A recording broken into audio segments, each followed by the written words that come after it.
வணக்கம்மா. இன்னைக்கு மீன் வறுக்க போகிறேன். இதுக்கு ஒரு 1.5 கிலோ நெய் மீன் வாங்கினேன்.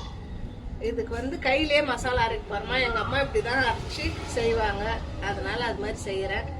சின்ன வெங்காயம் ஒரு 150 கிராம், ஒரு பூண்டு பல் பெருசு, மஞ்சத்தூள், 2 தக்காளி, உப்பு, மிளகாத்தூள், இதெல்லாம் ஜாரில் அரைச்சி மசாலா போடணுமா.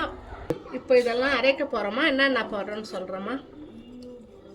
ஒரு 200 கிராம் சின்ன வெங்காயமா, 150 200, ஒரு பெரிய பூண்டு 1, 2 தக்காளி பெரிய சைஸு, இதுக்கு தேவையான மிளகாய் தூள்,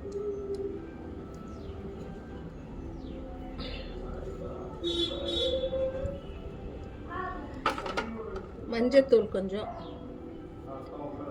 உப்பு தேவையான அளவு.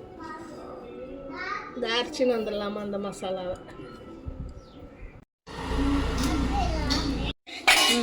மசாலா போட்டு ஊற வச்சு ஒரு 20 நிமிஷம் ஆயிடுச்சுமா. இப்போ நான் வறுக்க போகிறேன்.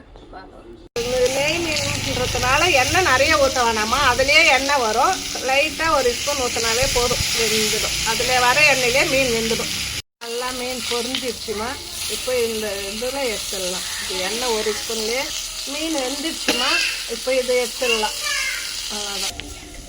மீன் இது பாருமா, சூப்பராக வெந்துடுச்சு பாருங்கள். உள்ள வரைக்கும் நல்லா வெந்துடுச்சு, சூப்பராக இருக்கும். செஞ்சு சாப்பிட்டு பார்த்துட்டு சொல்லுங்கள்.